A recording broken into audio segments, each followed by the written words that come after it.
ബംഗ്ലാദേശ് അതിർത്തിയിൽ വേലി കെട്ടുമെന്ന് അമിത്ഷാ, കെട്ടിക്കില്ലെന്നും മമത. ഇവർ തമ്മിലുള്ള വാക്പോര് കടുത്തിരിക്കുകയാണ്. എന്തുകൊണ്ടാണ് മമത, കാരണം ബംഗ്ലാദേശിൽ നിന്ന് നുഴഞ്ഞുകയറ്റം വ്യാപകമാണ് എന്ന് കേന്ദ്ര സർക്കാർ പറയുന്നു. അപ്പോൾ അവിടെ ഫെൻസിങ്, വേലി കെട്ടേണ്ടത് അത്യാവശ്യമാണ് എന്ന് പാർലമെൻറ്റിൽ ആഭ്യന്തരമന്ത്രി അമിത്ഷാ പ്രസ്താവിച്ചു. അദ്ദേഹം പറയുന്നത് 10 തവണ കത്തയച്ചു എന്നാണ് മമതാ സർക്കാരിൻ്റെ. ഒരു തവണ പോലും റെസ്പോണ്ട് ചെയ്തിട്ടില്ല, ഭൂമി ഏറ്റെടുത്ത് കൊടുക്കുന്നില്ല. കേന്ദ്ര സർക്കാരിന് സമ്മർദ്ദത്തിലാക്കുകയാണ് മമത. എന്തുകൊണ്ടായിരിക്കും മമത ഇങ്ങനൊരു നിലപാട് സ്വീകരിക്കുന്നത്? അല്ല, ഈ വിഷയത്തിൽ ഇപ്പം മമതയെ സംബന്ധിച്ചിടത്തോളം ബംഗ്ലാദേശിൽ നിന്ന് ഈസിയായിട്ട് നിരന്തരം ബംഗ്ലാദേശ് ക്രോസ് ചെയ്യുന്ന ആളുകളുണ്ട്. ഒരു നദിയുടെ ഒരു ഭാഗം ബംഗ്ലാദേശും ഒരു ഭാഗം ബംഗാളുമാണ്, ഇന്ത്യയാണ്. അപ്പം അവരൊക്കെ മമതയുടെ വോട്ട് ബാങ്കാണ്. സ്വാഭാവികമായിട്ടും ഫെൻസിങ് ഒക്കെ വരും. ഇങ്ങനെയുള്ള ആളുകളുടെ നിയന്ത്രണത്തിന്, മൂവ്മെൻറ്റിന് നിയന്ത്രണങ്ങൾ വരും. കാരണം 1-2 ഗേറ്റ്സ് അവിടെ വിന്യസിക്കപ്പെടുന്ന BSFO അങ്ങനെയുള്ള ഏതെങ്കിലും ഫോഴ്സസ് ആയിരിക്കും, സെൻട്രൽ ഫോഴ്സസ് ആയിരിക്കും, പാരാമിലിറ്ററി ഫോഴ്സസ് ആയിരിക്കും. അവർ മമതയുടെ കയ്യിൽ നിന്ന് നിൽക്കുകയില്ല. അപ്പം ബംഗാളിൽ അവരുടെ കൺട്രോൾ നഷ്ടപ്പെട്ടു പോകാൻ സാധ്യതയുണ്ട്. പിന്നെ ഒരു പ്രശ്നബാധിത അതിർത്തിയല്ല പാകിസ്ഥാൻ പോലെ ബംഗ്ലാദേശിൻ്റെ. ഒരു സൗഹൃദ രാഷ്ട്രമാണ് ആയിരുന്നു, പക്ഷെ ഇപ്പം അങ്ങനെ അല്ല. അതുകൊണ്ടാണ് ഈ വേലി കെട്ടൽ ദുരിതഗതി നടത്തേണ്ടി വരുന്നത്. അല്ലെങ്കിൽ മുമ്പത്തെ പോലെ ആണെങ്കിൽ അതിന്റെ പ്രശ്നമില്ലായിരുന്നു. സമാധാനപരമായ അവിടെ പ്രശ്നങ്ങളൊക്കെ ആൾക്കാർ അങ്ങോട്ടും ഇങ്ങോട്ടും ഒക്കെ വളരെ സ്വാതന്ത്ര്യത്തോടെ പോവുകയും ചെയ്തുകൊണ്ടിരുന്നത്. അപ്പം മമതയ്ക്ക് അതിൻ്റെ ഒരു കൺട്രോൾ നഷ്ടപ്പെടും എന്നുള്ളതാണ് മമതയുടെ പ്രശ്നം. രണ്ട് ബംഗ്ലാദേശിൽ നിന്ന് ഇഷ്ടംപോലെ ആളുകൾ ഇങ്ങോട്ട് ഓടി വരുന്നുണ്ട്. അവിടുത്തെ പലതരത്തിലുള്ള പീഡനം, അതായത് ഹിന്ദുക്കളും ബുദ്ധ വിഷുക്കളും തൊഴിൽ തേടി വരുന്നവരും ചികിത്സയ്ക്ക് വരുന്നവരും മാത്രമല്ല, അഭയാർത്ഥികളുണ്ട്. അപ്പം അഭയാർത്ഥികൾക്ക് പൗരത്വം ഇവിടെ കൊടുക്കുന്നുണ്ടെങ്കിൽ പോലും ഈ ഫെൻസിങ് ഒക്കെ വന്ന് 1-2 ഗേറ്റ് ആകുമ്പോൾ അവർക്ക് ആ രീതിയിൽ പെട്ടെന്ന് ഓടിപ്പോരാനും പറ്റില്ല. അതിൻ്റെതായ ബുദ്ധിമുട്ടുകൾ വരും. അതുപോലെ തന്നെ ഈ ബംഗ്ലാദേശ് വഴി റോഹിംഗ്യൻ മുസ്ലിങ്ങൾ വരുന്നതായിട്ടും അത് ബംഗ്ലാദേശ് അവരുടെ വോട്ട് ബാങ്കായി മാറുന്നുണ്ട്.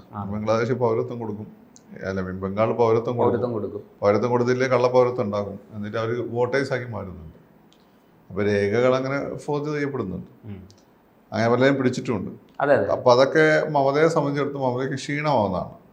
പക്ഷേ ഇതിൻ്റെ പ്രശ്നം ദേശസുരക്ഷയായിട്ട് ബന്ധപ്പെട്ട് വരുന്നൊരു സ്ഥലമാക്കിയത് എന്നൊരു പ്രശ്നം വരുമ്പോൾ, അല്ലെങ്കിൽ ഒരു വികസന പ്രവർത്തനത്തിന് വേണ്ടി സ്ഥലമാക്കിയത് എന്നൊരു വിഷയം വരുമ്പോൾ അതിൽ കേന്ദ്ര ഗവൺമെൻറ് അപ്പർ ഹാൻഡ് ഉണ്ട്.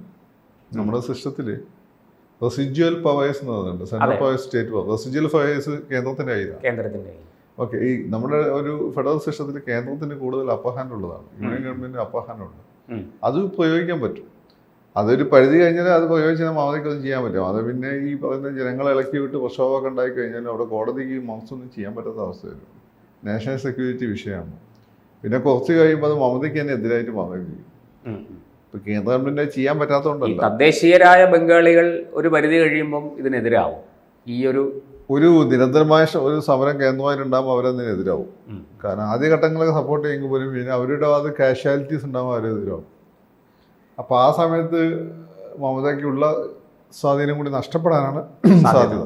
ഇപ്പം മമത ഇതൊരു സമരതന്ത്രം എന്ന രീതിയില്ല. എനിക്ക് തോന്നുന്നില്ല മമതയും BJP ആയിട്ട് ഇപ്പം വലിയ പ്രശ്നം അവിടെ ഉണ്ട്. ഒരു ഏറ്റുമുട്ടലിലേക്ക് കാരണം മമത BJP ഒരു പ്ലാൻ B ആയിട്ട് മമതനെ വെച്ചിരിക്കുകയാണ്. അതുകൊണ്ട് മമതയ്ക്കും അറിയാം മറ്റേ സഖ്യത്തിൽ നിന്ന്, ഇന്ത്യ സഖ്യത്തിൽ നിന്ന് ക്വിറ്റ് ചെയ്തത് അതുകൊണ്ടാണ്.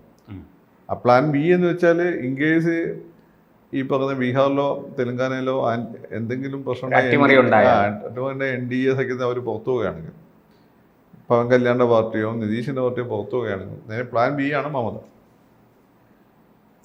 അപ്പോൾ ആ പ്ലാൻ B വളരെ സ്ട്രോങ് ആണ്. അതുകൊണ്ടാണ് അപ്പം അവിടെ പ്രശ്നങ്ങളുണ്ടാകാത്തത്. ഈ പ്ലാൻ ബിയിൽ വേറെ ആരൊക്കെ ഉണ്ടെന്ന് പഠിച്ചവനറിയാം. കാരണം ഇതിൽ പ്രോബ്ലം കിടക്കുന്നത് വെച്ചാൽ, ഒന്ന് അവിടുത്തെ ഗവർണർ വളരെ കോഡിയലായിട്ടാണ് മമതാ ഗവൺമെൻറ്റുമായിട്ട് ചേർന്ന് പ്രവർത്തിക്കുന്നത്. അപ്പോൾ നമ്മൾ അങ്ങനെയല്ല പ്രതീക്ഷിച്ചിരുന്നത്. അപ്പം മാത്രമല്ല ഇവിടെ ഒരു പ്രശ്നം ഉണ്ടാക്കിയ ഗവർണറെ മാറ്റിയിട്ടുണ്ട്. അപ്പോൾ രാഷ്ട്രീയത്തിൽ നമുക്കൊന്ന് പ്ലാൻ Aയും Bയും Cയും എന്താണെന്ന് പറയാൻ പറ്റില്ല. അപ്പം ഇത് വെച്ച് നോക്കുമ്പോൾ മമത ഒരു സമ്മർദ്ദതന്ത്രം കളിക്കുന്നു. ഞാനിതൊക്കെ ചെയ്തു നോക്കി. ഫൈനലി സെൻട്രൽ ഗവൺമെൻറ്റിൻ്റെ കയ്യിലാണ് അതിൻ്റെ പവർ. നമ്മൾ ഹെൽപ്ലെസ് ആണെന്നൊക്കെ ജനങ്ങളെ തോന്നിപ്പിക്കാൻ വേണ്ടി, കൺവിൻസ് ചെയ്യിക്കാൻ വേണ്ടി ഒരു ഗെയിം കളിക്കുന്നത് എനിക്ക് തോന്നുന്നു. അതിനപ്പുറത്തേക്ക് മമത ഈ പറയുന്നത് പോലെ ഒരു സാധ്യത കുറവാണ്. എന്തായാലും ഇപ്പോൾ ഈ നുഴഞ്ഞുകയറ്റം തടയാൻ വേണ്ടിയിട്ടുള്ള നിയമം കൂടി കൊണ്ടുവന്നിരിക്കുകയാണ്. ആ ബില്ല് പാസ്സായിരിക്കുകയാണ് നമ്മുടെ ലോക്സഭയിൽ. അപ്പോൾ അതിനിപ്പോൾ ഉടനെ വൈകാതെ തന്നെ നിയമമായിട്ട് എല്ലായിടത്തേക്കും വരും. അപ്പോൾ അതും കൂടി ചേർത്ത് വായിക്കുമ്പോൾ ഈ ബംഗ്ലാദേശിലെ ഈ നുഴഞ്ഞുകയറ്റം പരിപൂർണമായിട്ടും തടയാൻ കേന്ദ്ര സർക്കാർ പ്രതിജ്ഞാബദ്ധമാണ്. ഈ നിയമം കൂടി വന്നു കഴിയുമ്പം ഉറപ്പാണ്. ഇതും ഈ പറഞ്ഞതുപോലെ മമതയുടെ വോട്ട് ബാങ്കിനെ അത് ബാധിക്കില്ലേ? മമതയുടെ ഉള്ള വോട്ട് ബാങ്ക് വളരെ സോളിഡാണ്. കാരണം അതിൽ മമതയെ പ്രധാനപ്പെട്ട സപ്പോസ് മുസ്ലിംസ്, സെക്യുലർ, ഈ അതിർത്തി ജില്ലകളിൽ അല്ല, അതിർത്തിയിലേക്ക് ഞാൻ പറഞ്ഞത്. അപ്പോൾ അവിടെയുള്ള കൂടുതൽ ഇൻഫ്ലുവൻസ് ഉണ്ടാവില്ല എന്നേ ഉള്ളൂ. വന്ന ആളുകൾ മമതേൻ്റെ കൂടെ തന്നെയാണ്. BJP അധികം അർബൺ മേഖലകളാണ് BJP ശക്തിപ്പെടുന്നത്. പിന്നെ ഇന്നിപ്പോൾ സുവേന്ദു അധികാരി അദ്ദേഹത്തിൻ്റെ ഒരു പ്രസ്താവനയുണ്ട്. അദ്ദേഹം ഇപ്പോൾ ഒരു അജിറ്റേഷനിലാണ്, ഒരു പ്രക്ഷോഭത്തിലാണ് അദ്ദേഹം. ഈ അതിർത്തി ജില്ലകളിൽ വ്യാപകമായിട്ട് ഈ ബംഗ്ലാദേശി പൗരന്മാരുടെ സഹായത്തോടു കൂടി തൃണമൂൽ പാർട്ടിക്കാർ BJPക്കാരെ ആക്രമിക്കുന്നു.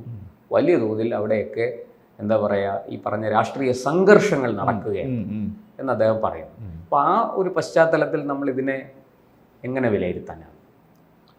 അല്ല, അത് അങ്ങനെ ഉള്ള ഈ സംഘർഷങ്ങൾ ബംഗാളിലെ പുതിയ കാര്യമൊന്നുമില്ല.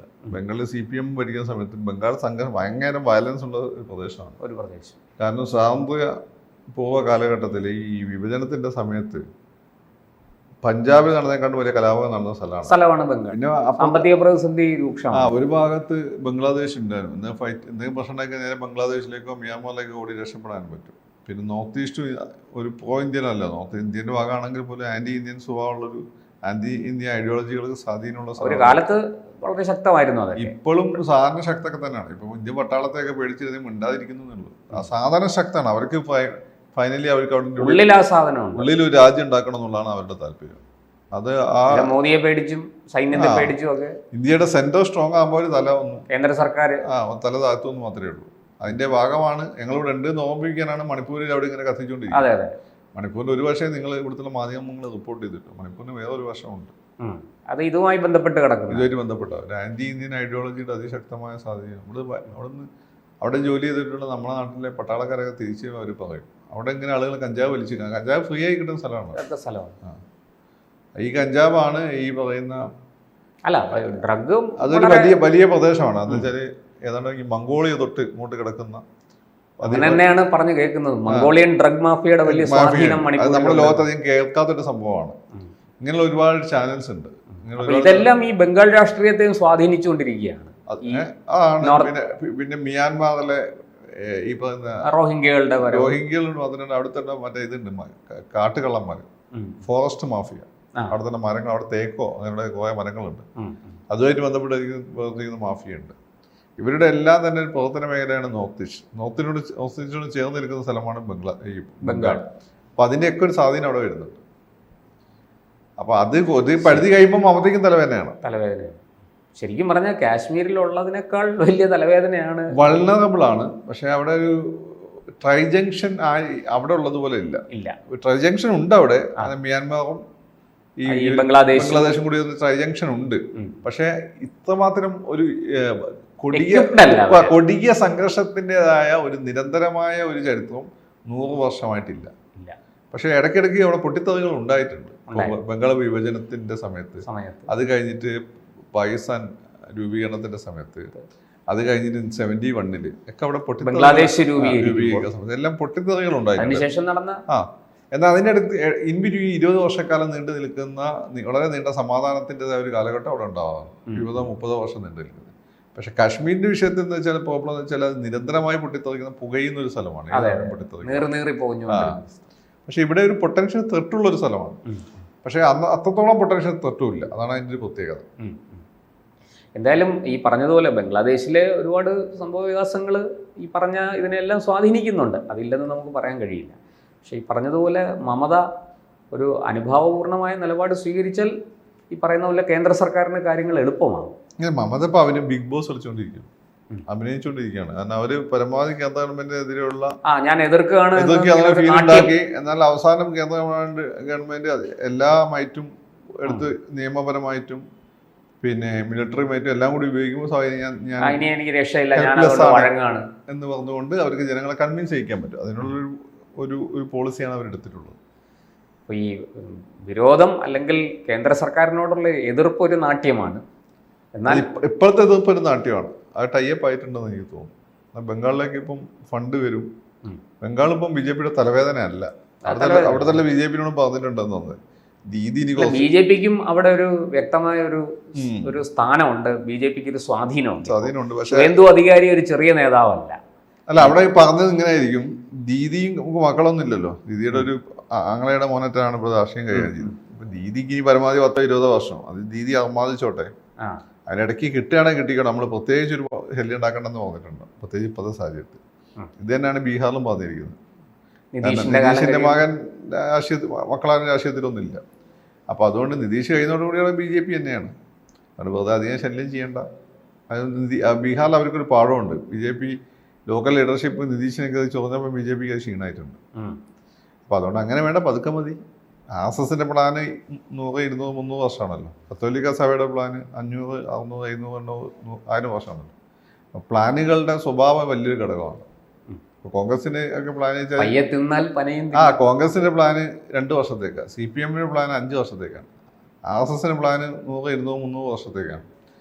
കത്തോലിക്ക സഭയുടെ പ്ലാൻ 500, 1000 വർഷത്തേക്കാണ്. വ്യത്യാസം. കൂടുതൽ വാർത്തകളും വിശേഷങ്ങളും നിങ്ങളിലേക്ക് എത്താൻ ABC മലയാളം സബ്സ്ക്രൈബ് ചെയ്യുക, ബെൽ ബട്ടണും അമർത്തുക.